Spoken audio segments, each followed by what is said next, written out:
Hey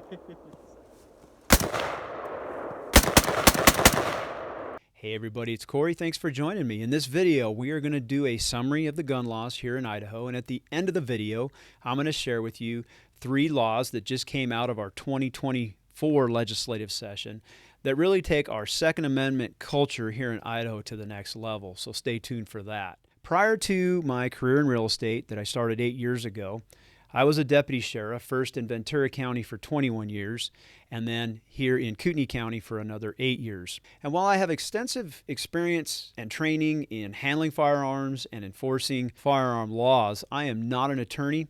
I was too smart for law school. Keep in mind what you're hearing in this video is not legal advice. In fact, you have the responsibility to make sure that you're abiding by the laws, and I'll show you how you can research the laws for yourself here in just a minute. Now, the gun culture here in Idaho, especially here in North Idaho, it's legit. And it's one of the reasons that I moved my family here back in 2009. I raised my kids on our rural property in the mountains of Coeur d'Alene, taught them how to shoot, taught them how to hunt, and use firearms. But it wasn't until October 31st of 2019 that I got a real deep sense of just how rich the Second Amendment culture is here in Idaho. See, on that date, my son called me when I was at home.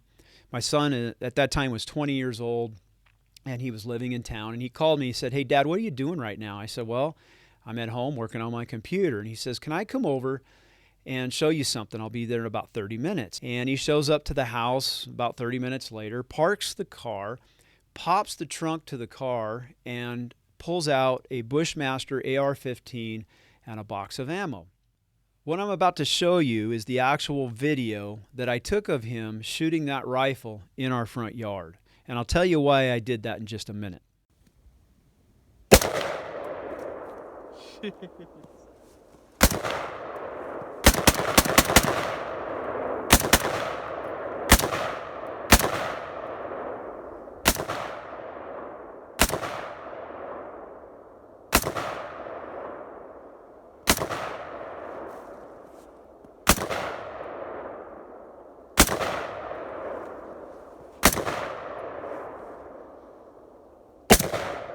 Now, let me tell you why I decided to memorialize that moment. It wasn't because this was the first AR my son had ever shot. It wasn't because it was the first rifle that he had ever owned. In fact, he owns more guns than I do, and he grew up shooting them. The reason that I decided to shoot the video of this moment was because the person that gave him the gun was North Idaho Mike. I know there's a lot of guys named Mike in North Idaho, but this particular Mike is the North Idaho Mike. North Idaho Mike is an intimidating, burly man of few words. He has a reputation having grown up slaying trees as a lumberjack in the mountains of North Idaho. He then established a home building construction company and went on to raise 2 beautiful daughters who he taught to hunt, shoot firearms, and ride motocross. My son had a particular liking to one of North Idaho Mike's 2 daughters. My son fell in love with this girl in high school, and they dated for about 3 years until the point where my son decided he wanted to marry this girl. So he came to me and said, "Dad, I want to marry her. How do I go about doing it?" And I said, "You don't do a darn thing until you go to her father, North Idaho Mike, and request his blessing to marry his daughter." My son fretted and agonized over this decision on how and when he was going to approach North Idaho Mike for about 2 weeks until this happened. And what happened was my son was at his house. He was living in town, and he got a call from North Idaho Mike. And Mike said, "Hey, Cade, I'm in the area. Can I stop by your house in a couple minutes? I want to show you something." So within minutes, North Idaho Mike shows up to the door of my son's apartment and says, "Hey, come to the truck. I want to show you something." So they walk out to the truck. Mike opens up the rear door to his pickup, lifts up the back seat, and pulls out a Bushmaster AR-15 and a box of ammo, hands it to my son, and says, "Every man needs a good rifle. This one's for you. Have a nice day." Mike turns, gets in his truck, doesn't say another word, and drives off, leaving my son in the middle of the street with what most people would identify as an assault rifle and a box of ammo. But to my son, that was not an exchange of a rifle and a box of ammo. It was actually a message. And the message, translated in North Idaho Mike language, is time to put a ring on it, son. So my son, later that week, meets with Mike privately, comes away from that meeting with his life and the blessing for my son to marry his oldest daughter. That young lady is now my daughter-in-law. So I tell you that story for two reasons. First, to demonstrate to you that everything Mike did in giving that gun to my son was absolutely legal here in the state of Idaho. You do not need a registration. You do not need a license. You do not need a background check. You do not need a waiting period. You can give a rifle to a private citizen that is a resident of Idaho and not have any red tape involved whatsoever. The second reason that I tell you this story is to highlight the Second Amendment culture that we have in Idaho, especially here in North Idaho. What better way is there for an older man to tell a younger man that I trust your character to responsibly love and protect my daughter than to give a rifle, which is the American iconic symbol of how you protect life and liberty. That to me was such a classy way to show my son that he not only respected my son, but that he expected my son to be responsible and protect his daughter. Absolutely love that story. So as I share the gun laws here in Idaho, I do so from a very personal perspective. I am blessed to live in a state that not only recognizes our Second Amendment rights, but it protects them and treasures them at the highest level. And then the gun culture here in Idaho, especially here in North Idaho, is one in which if you dare tread on those Second Amendment rights, you can expect a fight. So enough about my personal perspective and my personal stories. Let's talk a little bit about the gun laws here in Idaho. In 2023, Guns and Ammo magazine ranked Idaho number 2 behind Wyoming for the best states in which to live in for gun owners. Ammo.com ranked Idaho number 4 amongst the states with the highest ratio of gun ownership in the country. Now, all gun laws can be researched on the idaho.gov website under Idaho Legislature, and then you're going to go to Title 18, Chapter 33, and you'll find all the gun laws there. Idaho is a permitless, open, or concealed carry state. Open carry is legal without a license in Idaho for anyone at least 18 years old who can legally possess a firearm. Permitless concealed carry became legal as of March 2020 and allows any U.S. citizen over the age of 18 who can legally possess a firearm or a current member of the armed forces of the United States to lawfully carry a concealed firearm for self-defense without a license. And on a personal note, just because the state of Idaho allows us to openly carry our handguns, our shotguns, and even our assault rifles doesn't mean that it's the wisest thing to do. I personally believe that there are limited times, and there are times when it is necessary for a show of force. But outside of those limited times, I think it's unwise to let the bad guys know that you even have a weapon. So let's talk about concealed weapon licenses here in Idaho. And the question is, well, if you don't need a license to carry open or concealed, why do you issue them at all? And you'll see the reason for it as we go through these licenses. Keep in mind that all licenses, you have to be 18 years or older, and you get those licenses through your local county sheriff. The first type of concealed weapons license is a standard license. And remember, to get it, you've gone through a background check. So once you have that card, you can now go purchase a firearm anywhere in the state of Idaho from a licensed dealer and not have to go through a background check again. So it allows you to basically just go purchase a gun like you'd purchase a pack of gum. The second type of concealed weapons license is called an enhanced license, and it is available for purposes of reciprocity for those who wish to travel out of state.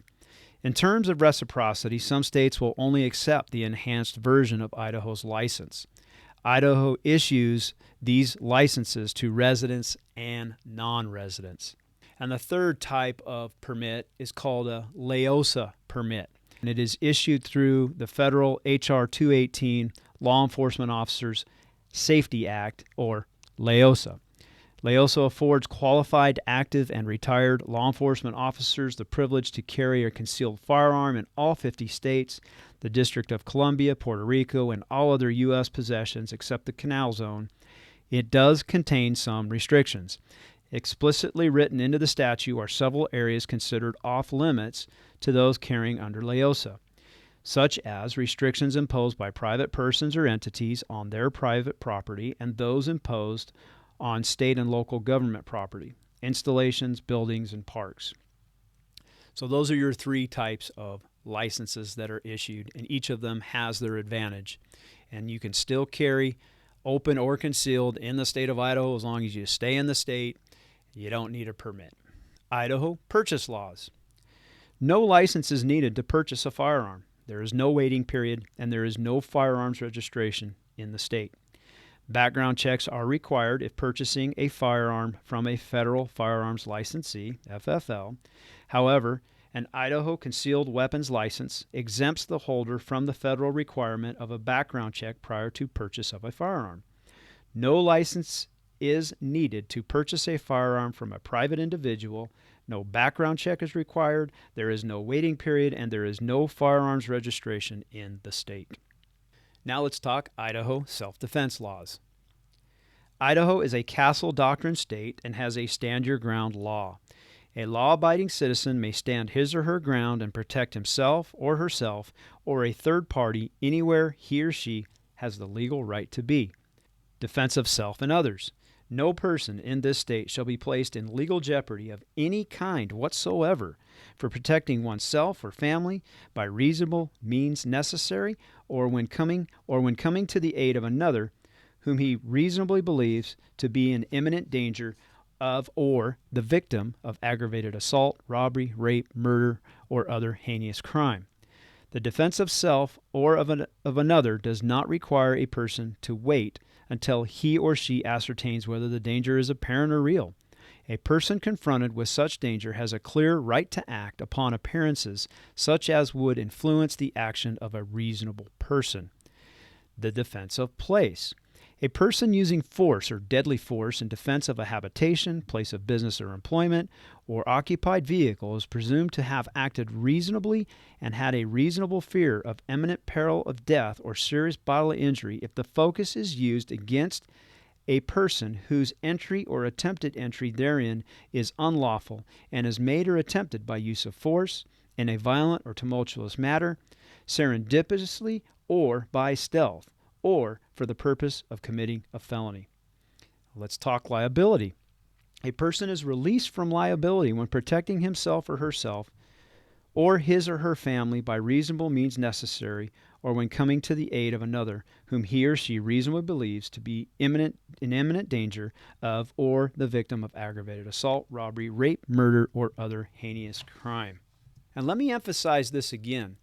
Idaho has written into law that no person in this state shall be placed in legal jeopardy of any kind whatsoever, that means civil or criminal, when lawfully defending oneself, a third party, or their property. All right, what I want you guys to see now is a real-world example of a stand-your-ground case that happened here in Coeur d'Alene last year, 2023. So let's get to the article. A man who shot at suspected car thief in Coeur d'Alene won't be charged. The Kootenai County Prosecuting Attorney's Office announced Wednesday that James Dean acted lawfully when he shot at Shane Brown. The man who shot and killed a suspected car thief in Coeur d'Alene parking lot last month won't face criminal charges. The Kootenai County Prosecuting Attorney's Office announced Wednesday that James Dean acted lawfully when he shot at Shane Brown, who Dean said was attempting to steal his car. Prosecuting Attorney Stanley Mortensen concluded that Dean did not commit a crime and won't face charges related to Brown's death. Dean fired his handgun in an attempt to defend himself from the deadly threat Brown presented himself to be, Mortensen wrote. On April 7th, Dean and his wife were shopping in Coeur d'Alene. Before that, the couple purchased precious metals from a coin shop before driving to a strip mall where they planned to continue shopping. At the time, Dean was carrying a handgun, which Mortensen said is protected by the Second Amendment of the United States Constitution. Dean reportedly saw an unfamiliar car follow him from the coin shop to an area near the strip mall. However, the car didn't follow Dean into the strip mall parking lot.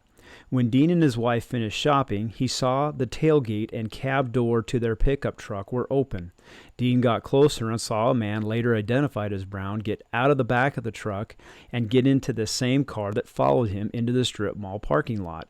According to Mortensen, Dean has reason to believe his car was being burglarized. Dean told his wife to call the police and walked in front of the car Brown got into, yelling at him to stay where he was. Morton said Idaho Code supports Dean's resistance to becoming a victim of Brown's burglary and theft. While Dean was in front of the car, Brown started the car and indicated he was going to drive forward. Dean told him to turn the car off, but Brown reached down like he was going to put the car into gear. This caused Dean to grab his gun and point it at Brown. Mortensen said Idaho Code supports Dean drawing his handgun, standing his ground, and staying in front of the car while exercising self-defense. Specifically, Idaho Code states, the defense of self or another does not require a person to wait until he or she ascertains whether the danger is apparent or real. Brown turned off the car and Dean lowered his gun. However, Brown quickly turned the car back on and reached down like he was going to drive forward, which he ultimately did. Dean was hit and lifted off the ground, landing on the hood of the car. He got his handgun out again and fired at Brown a total of 5 times. Brown was hit and ultimately died from his injuries. Mortensen said Brown was a deadly threat to Dean at the time of the shooting, and Idaho Code supports Dean's use of deadly force when he believed his life was in danger. Ultimately, Mortensen concluded that Dean acted within his rights at the time of the incident and didn't commit any crimes. Therefore, he will not face charges related to it. So there you go, a real-world example of how the Stand Your Ground law works here in Idaho. So that is a basic summary of the general gun laws here in the state of Idaho, and they're some of the best in the country. But Idaho is taking its Second Amendment culture to the next level with these 3 laws. And I've been beating this drum for the last 8 years on my videos. Idaho is getting more conservative. And my proof for you guys is in the laws that we see legislators writing.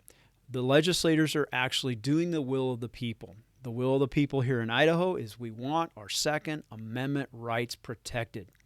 Check out these 3 laws that just came out of the last 2024 legislative session. Number 1 was Senate Bill 1291, and it prohibits public contracts with individuals or companies that are boycotting certain industries, including those that engage in or support the manufacture, distribution, sale, or use of firearms. So in other words, the state of Idaho wants nothing to do with businesses that limit Second Amendment rights. I think that's cool. Senate Bill 1317, probably my favorite bill this year. It creates a Gadsden flag, don't tread on me license plate for Idaho. Revenue generated from the specialty plate will fund firearm safety training in K through 12 schools. Tell me that doesn't help guarantee Second Amendment rights for the next generations here in Idaho. I love it. The third bill, Senate Bill 1374, and it prohibits private parties from restricting the lawful carry of firearms on public property unless the event is by invitation only for commercial purposes and charges an admission, or it is otherwise apparent to a reasonable person the event is not open to the general public. And this comes out of an incident that happened in 2019 in Sandpoint. Sandpoint was having their annual summer festival, and there were several music acts, private parties that were having security prohibit guns coming into the actual venue where the music was happening. And there were several citizens carrying firearms, and they were told that they were not allowed to bring the firearms into the venue where the concerts were happening. And they said, what do you mean? We're on public property. We're in a state that honors our Second Amendment rights. We're allowed to go in there. That's a public event. And the venue, the private party argued, no, we don't want firearms. This is just coming off the Las Vegas shooting where there was the shooting at the Jason Aldean concert. So there was a lot of tension going on there, and they had called the police and the sheriff's department, and the private party wanted the citizens that had firearms trespass from the property. And this put law enforcement in a particular bind because you had a private party saying they wanted people trespassed off of public property, and the sheriff actually refused to do it. And he, in fact, ended up suing so that we could get clarification. And this law is a direct result of that lawsuit. This lawsuit went all the way up to the Idaho Supreme Court, and the Idaho Supreme Court said, yes, you as a resident, as a U.S. citizen in the state of Idaho, have every right to carry your firearm in a public place. Where it wasn't clear is when there's a private venue within that public property. So this law, again, states that you can have a private venue in a public place, but it needs to be absolutely clear by charging admission, through signage, through obvious reasons that the public is not invited to that event. So the law, while some would argue restricts our Second Amendment rights, I think what it does is it defines the rights of property owners to not have guns on their property. And I don't think that that's a bad request. If somebody doesn't want guns on their private property, that's their right. So this law basically helps balance that tension between public property and private property. And Idaho put it into law so that those that want to carry their firearms are aware that if there's a private party, there are certain requirements that have to be met to prohibit them from carrying those firearms into that location. And then the last House Bill 415, this bill was intended to allow school employees and administrators the right to defend themselves and the children in the schools, whether they were public or private, by carrying a firearm with an enhanced license. The bill passed the House, got to the Senate, and it died on the Senate floor because there was bickering over certain technicalities, and again, the bill died this legislative session. I fully expect that bill to get picked back up in our next legislative session after we go through our election and see the Senate get even more pro-gun. I fully expect that to happen as well. So I would expect this bill to go through relatively soon. So there you have it. That's your brief summary of the Idaho gun laws and a little bit about the culture going forward. If you are interested in moving to Idaho now or in the future, Bonnie and I would love to be a resource for you. Again, we're one of the top relocation teams and have been so for many years now. And we would love to be a resource for you if you're considering moving here. You can actually reach out to me via email. There is a link in the description down below on how to contact us. We'd love to hear from you. And don't forget to subscribe to this channel, where it's my mission to show you how you can live better in North Idaho. Bye now.